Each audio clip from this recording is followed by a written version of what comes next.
So as you know, we are going through women in the Bible, and tonight we are studying Ruth. Again, it is the first part of two, so we'll do part one tonight, part two next week.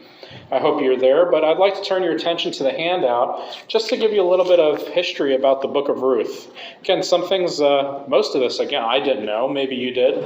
And it's just very interesting of how, though it is a small book, it really is a crown jewel in the books of the Hebrew Bible. It is well praised for its structure and its prose, it's well praised in its poetry, and it's well praised for its character development within such a short, concise writing. It is a model short story and a model book in Scripture, in that though it was penned later in history, probably right around the Babylonian exile, around Nehemiah or Ezra's time, it speaks of a story that goes back to the time of the Judges. So because it was penned later, authored late, the Hebrew Bible has it in the third part of the Hebrew Bible with the Psalms and Song of Solomon and Ecclesiastes. In the Christian Bible, it is sandwiched between Judges and 1 Samuel. And what we note is that Ruth does take place during the time of the Judges, as it says, but it really sets us up for what is to come in 1 Samuel, which is the monarchy, Saul, and ultimately King David. And what makes this book so unique is, on the one hand, it's affirming of God's mission for God's people to be a blessing to the nations, and that God is at work among the nations. So it's very missional, it's very inclusive in its breadth of going beyond boundaries and ethnicity and gender to show how God is at work in the lives of so many different people, even the nations. But it also affirms the blessing that is to come through Israel. So it's a very, a very forward-looking book in a time when Jews were trying to define who they were as Jewish people in exile. For Jews who were in exile around the time of the Babylonian exile, it was very important for Jews to maintain their identity and their separate identity apart from the Babylonians among whom they lived. So for a book to speak of a historical circumstance where God is at work among foreigners was quite bold, if we can say that. Not to mention that the book bears the name of a woman who is a foreigner. It's not the only book that bears the name of a woman. We have Esther, of course. But for a foreign woman, a Moabite, to have a named book after her, written almost from her perspective, or Naomi, her mother-in-law's perspective, shows its I think the power of Scripture and the power of Scripture to show the breadth of God's participation among God's people. It is one of 5 festival scrolls, and it is read every year during Shavuot, which is also the Festival of Weeks, which corresponds,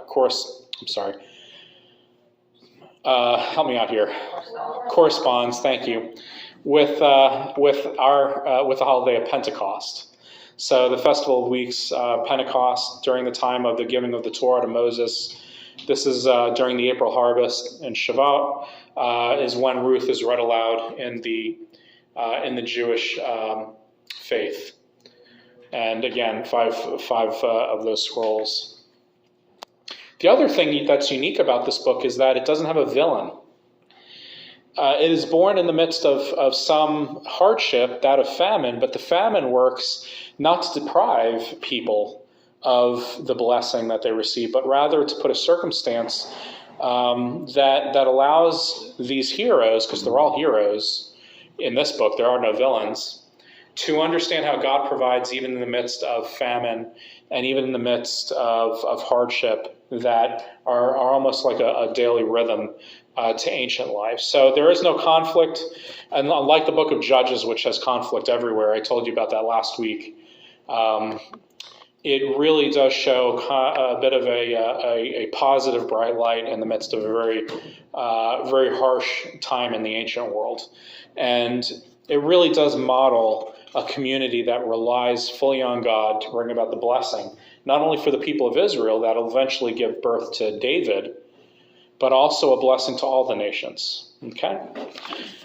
The other thing that I want to mention to you are the themes of Ruth. Again, this is all written down here, so if I'm going too fast, just try to look at the notes, and hopefully we'll go one by one here. The first and foremost theme is that of family and loyalty. There's a friendship, a loyalty here, in which these heroes are heroes because of their faithfulness to one another. And their faithfulness shows us how people are defined by their faithfulness to the family, by their faithfulness to God, not defined by their situations. Have you ever thought about that? Sometimes people define themselves by the situations they're in, rather than by who they are in Christ, or who they are from God's point of view. And the heroes in the story are continually relying on God's faithfulness, God's what's called hesed, or loving kindness, to draw their identity, to draw their strength and their trust, even when things look bad. And we're going to see that Naomi has a very harsh outlook on life because she's barren. Her husband passes, her sons die, there is no heir to her husband's family lineage, and she thinks that the Lord is throwing everything at her to deprive her of that life. But through the working of God's providence, we see that there's a happy ending.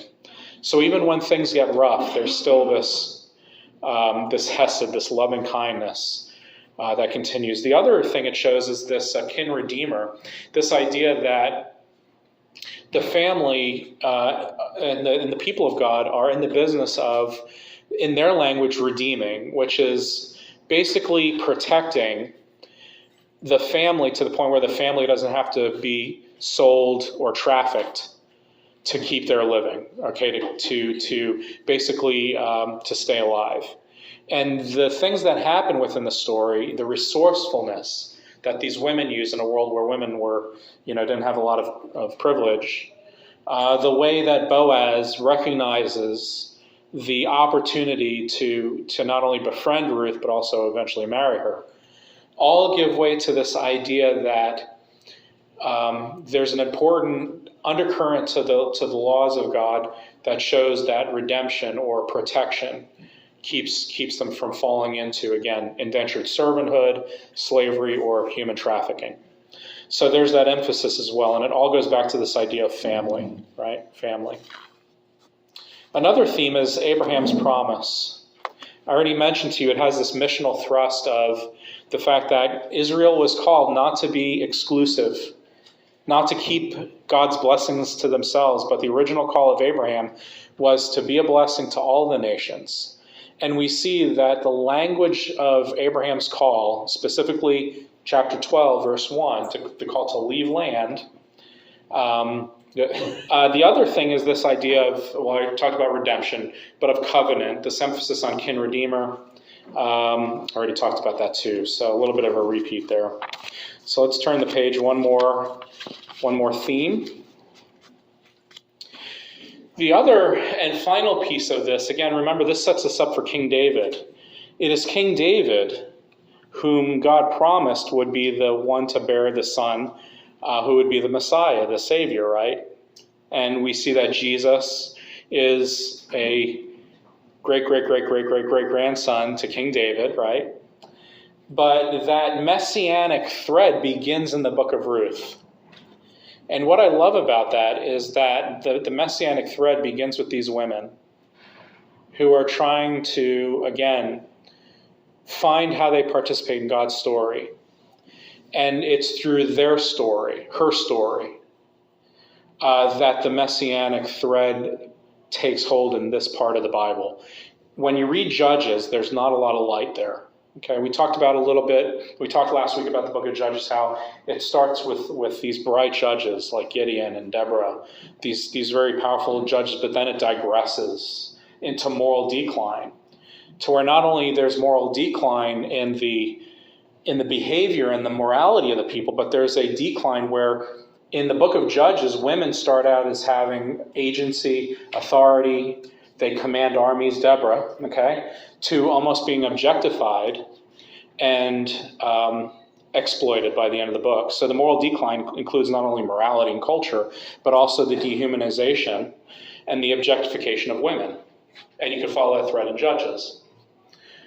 Ruth stands out as a bright light in this time, and it's there within that bright light, told from her story, that the messianic thread reweaves itself through the Abrahamic promise, and eventually to lay the foundation for what will be David, King David, his birth, and eventually the promise to King David. So there are little messianic clues throughout Ruth. For instance, there's a scene that points to communion. The messianic thread is so profound in this movement from, say, barrenness and famine to satisfaction and plenty, separation and returning to home, that a lot of church fathers said that Ruth was an analogy for the church, Ruth, and Christ, Boaz.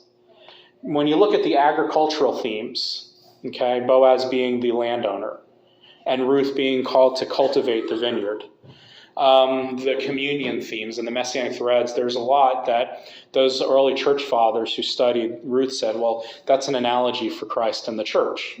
Okay, that's how they preached it back then. So there's that as well that stands in the background. Okay.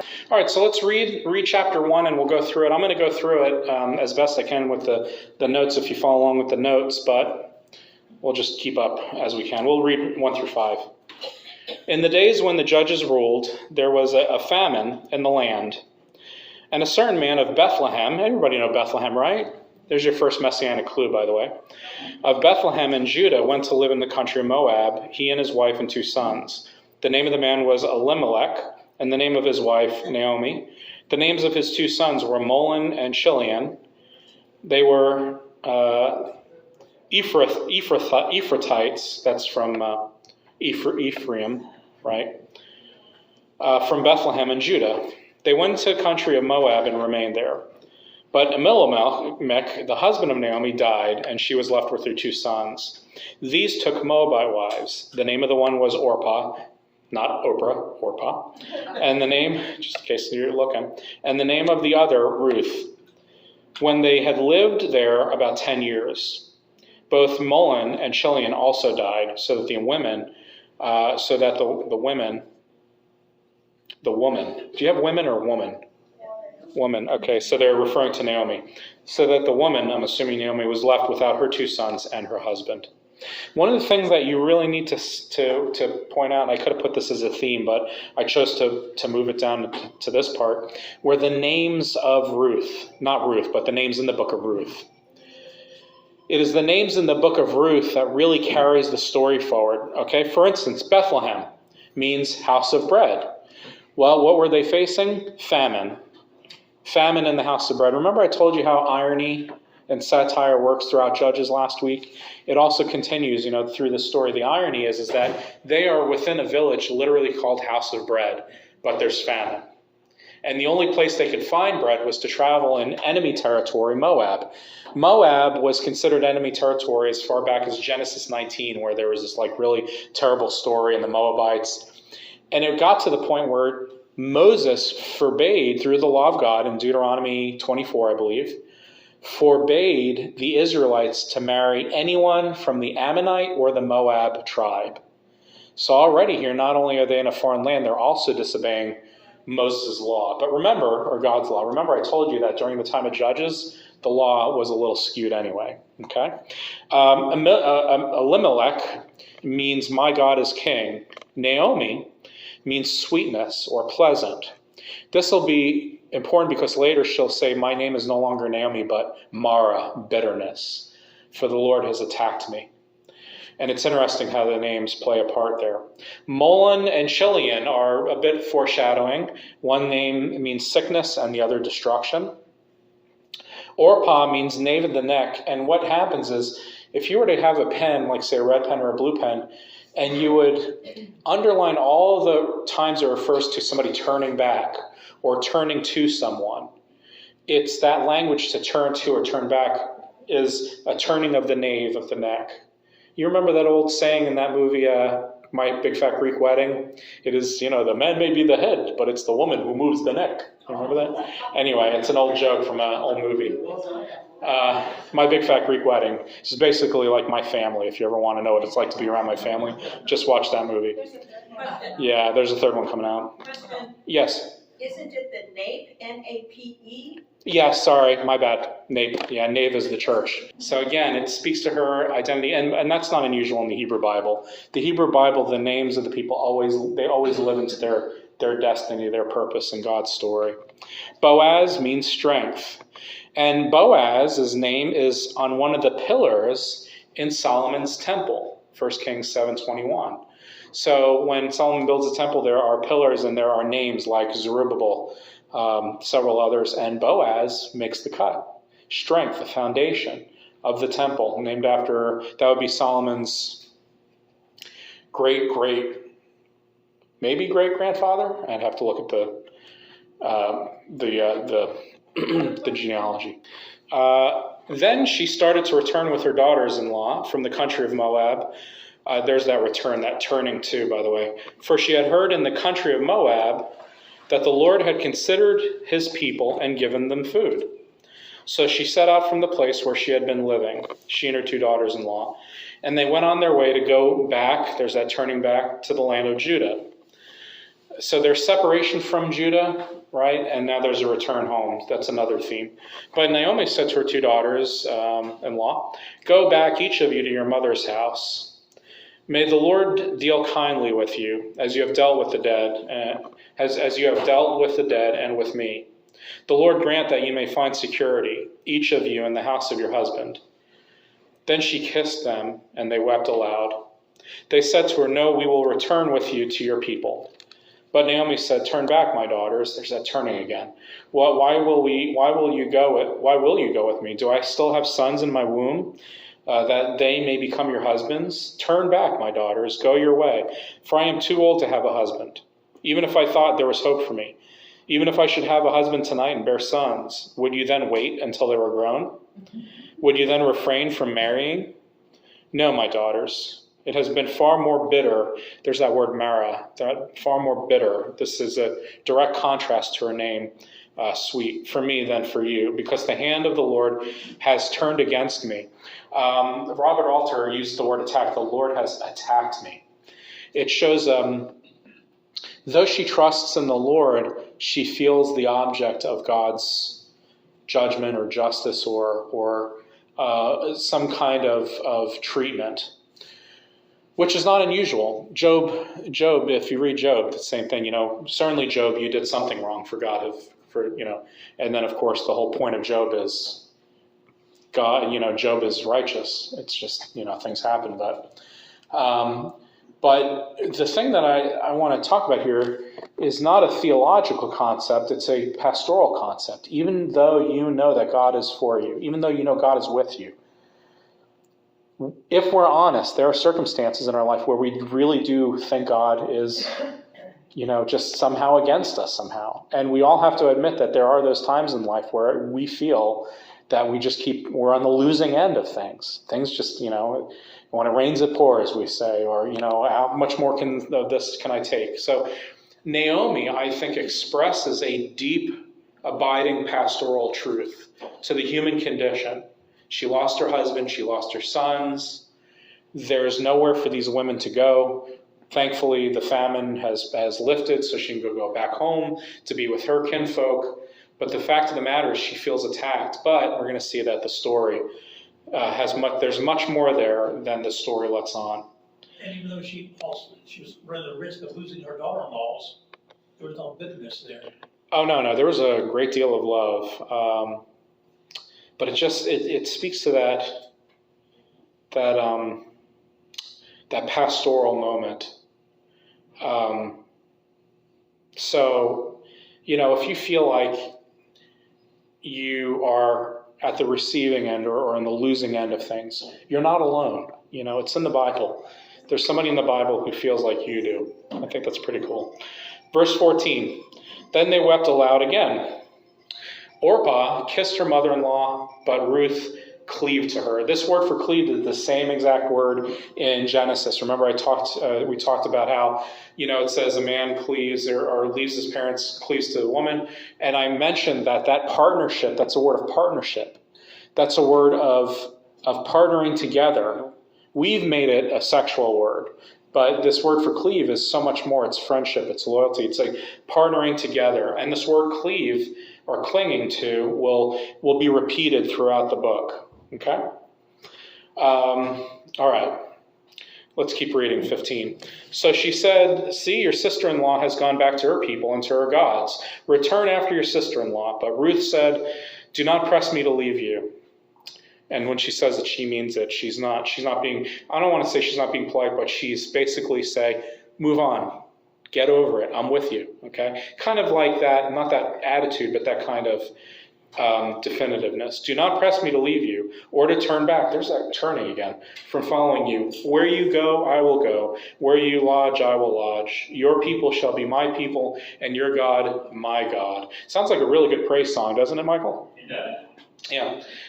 "Where you die, I will die. There will I be buried. May the Lord do thus and so to me, and more as well, if even death parts me from you."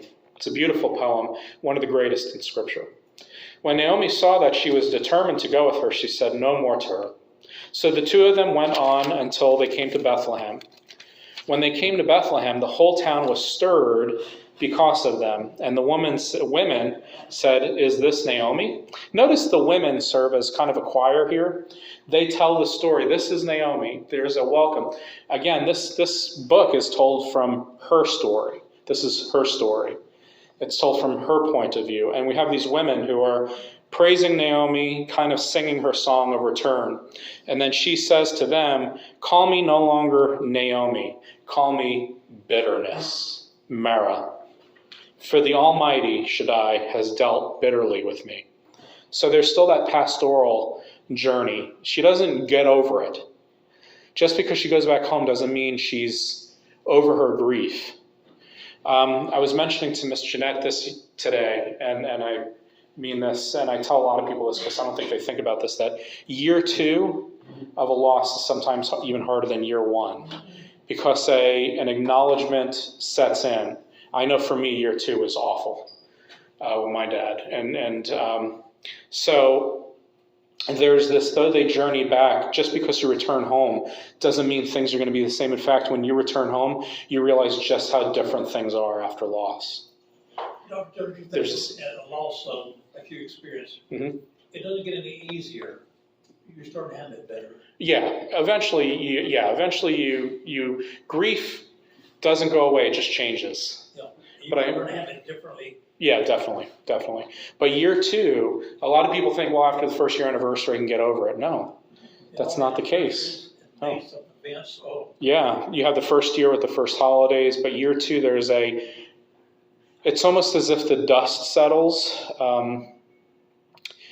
And what Naomi shows us, again, this is her story, is a deep pastoral concern. Call me bitterness. I'm no longer Naomi. The women are singing of Naomi who left. Oh, well, actually, let's read the next verse. Call me Naomi when the Lord has dealt harshly with me and the Almighty has brought, let's see, there's a line in here. It might be later. Verse 20. Verse 21. I went away full. Now, notice verse 21. I went away full, okay? It's the verse 21. I went away full. They were leaving during a famine. But she says, I went away. I traveled from Bethlehem to Moab full. But it was a famine. There's irony there. And I came back, and the Lord has brought me back empty. She's going back to Bethlehem because why? Because there's food. So you see how it's interesting how she went away full, even in famine. But now there's food. She's coming back for food. But even in the midst of abundance, she's empty. Now, I don't know if you can explain grief more so than that. That to me is grief. Don't you think she's talking about her heart was full, but now her heart is coming back empty? I didn't think it was her belly. No, it's not her belly. I think it's, no, it's, what I'm saying is it's poetry is what it is. Yeah, she was full even in the midst of famine. We're not talking about, body parts. We're talking about she was full during famine, and now she's coming back for food, but she's empty. What I'm saying is that this poetry speaks to the deepest grief, I think, that we can bear as people. It's just amazing. Verse 22, so Naomi returned together with Ruth the Moabite. Notice the repetition of Moabite. They came to Bethlehem at the beginning of the barley harvest. This is why it's a festival scroll with this barley harvest. I'm going to go ahead and just run through chapter 2. We only have about 7 minutes left, so I'll just mention some things. Now Naomi had a kinsman on her husband's side, a prominent rich man. Now this word prominent rich man, the King James Version says a mighty man of wealth. Alter says a valiant warrior. The Hebrew for this title, a rich man, a prominent man, a mighty man of wealth, the same title is used in the feminine for Ruth. Later, Boaz will call Ruth a valiant warrior woman when he recognizes that in her there is to be found a spouse, an equal. And it really gives us a picture of the dignity and the honor that he shows Ruth as a person, not as property. We're going to get into that in a minute. But he calls her a valiant woman, a mighty warrior woman. Remember how I told you the word Ezer in Genesis is a military term? That when God says when you create for the man a helpmate, an Ezer, and the helpmate Ezer is a political alliance of mighty warriors who walk together equally. That is there. And so when Boaz calls Ruth a valiant woman, there's an equality there. There's a recognition there. We're going to talk about that in a minute, but I want to get back to that. By the way, it's also used to praise the virtuous wife in Proverbs 31:10. This mighty woman, or in this case, mighty man of wealth. Let's keep reading. Of the family of Elimelech, whose name was Boaz, verse 2. And Ruth the Moabite said to Naomi, let me go to the field and glean among the ears of grain behind someone in whose sight I may find favor. She said to her, go, my daughter. This was typical, by the way. This is, there are laws about gleaning the outskirts of a field for those who are impoverished. So we see that she is impoverished, and she's going to take up the Levitical law of gleaning. Verse 3, so she went, she came and gleaned in the field behind the reapers. As it happened, she came to the part of the field belonging to Boaz, who was of the family of Elimelech. A lot of repetition here. Just then Boaz came from Bethlehem. He said to the reapers, the Lord be with you. And they answered, the Lord bless you. Then Boaz said to his servant, who was in charge of the reapers, to whom does this woman belong? Now that's interesting. He assumes that this woman belongs to somebody. But it's the language of property. Whose property is this woman? Later, when he calls her a valiant woman, a warrior woman, there's an equality. But for now, she's just a lady who might belong to somebody, property. Maybe a servant, maybe a wife of someone or someone. There's no sense of equality there yet. There's a caring on his part there too, because he said to his people, make sure you leave enough there for her. Oh, yeah, we're getting to that. Yeah, that's right. That's the next line. Let's see. Then Boaz, verse 6. The servant who was in charge of the reapers answered, she is the Moabite. Notice he identifies her not by her name, but by her ethnicity. Okay? So she's identified solely by her ethnicity, as if there might be a fence there, okay, an enemy who came back with Naomi from the country of Moab. Notice the repetition. She's a Moabite who came back from Moab. She said, please, now she speaks up. Notice she has a voice. She's not just property, people, right? She's not property. She's not an object. She's not someone who you can talk about when she's in the room. She's a person. She has dignity. So she speaks up. She says, please let me glean and gather among the sheaves behind the reapers. So she came, and she has been on her feet from early this morning until now without resting even for a moment. There's the valiant part. The warrior part of her is she doesn't need rest. Then Boaz said to Ruth, now listen, my daughter, do not go to glean another field or leave this one, but keep close to my young women. Keep your eyes, keep close. That word keep close is cleave. Cleave to my young women. Cleave to my servant women. So he says, cleave to my daughters and my servants who are women. So that word cleave is in that verse. I have ordered the young men not to bother you. Why is he worried about the young men bothering her? What do you think? Yeah. Well, you get a picture. She's probably very beautiful, kind of young, of a marriageable age, right? The husband died before she can have children. She's probably very young. But again, there's this idea of, well, she's just, again, he is protecting her, and this idea of redeemer will carry out as he's the redeemer, a protector. He's not only protecting her from, abuse, but her sense of dignity, her personhood. She is not property, right? Keep your eyes on the field that is being reaped and follow behind them. She's speaking to him, yeah. If you get thirsty, go to the vessels and drink what the young men have drawn. So she can even drink at the same kind of well. Then she fell prostrate with her face to the ground and said to him, why have I found favor in your sight, that you should take notice of me when I am a foreigner? This is really amazing. I think there's a messianic clue here. Does anybody remember what the prodigal son was going to say when he wanted to return to his father's house? Treat me like what? One of your servants. Treat me like... There's I think the parable of the prodigal son uses what we call archetypes, which are kind of generalized kind of themes and stories. And this sounds an awful lot like the prodigal son who's returning. Remember, there is a separation and a returning home or a coming home. And as she comes home to her true home, right, God's people, she discovers her dignity, her personhood, and Boaz recognizes that. Let's see here. Verse 11, but Boaz answered her, all that you have done for your mother-in-law since the death of your husband has been fully told me, and how you left your father and mother in your native land and came to a people that you did not know before.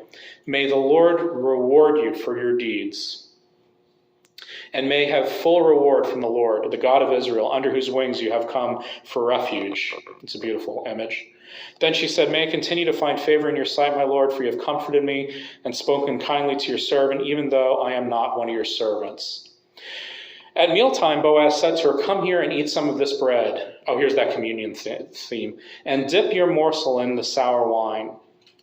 So she sat beside the reapers, and he heaped up for her some of the parched grain. She ate until she was what? Satisfied. If this is not a picture of the Lord's table, the Messianic banquet, I don't know what is.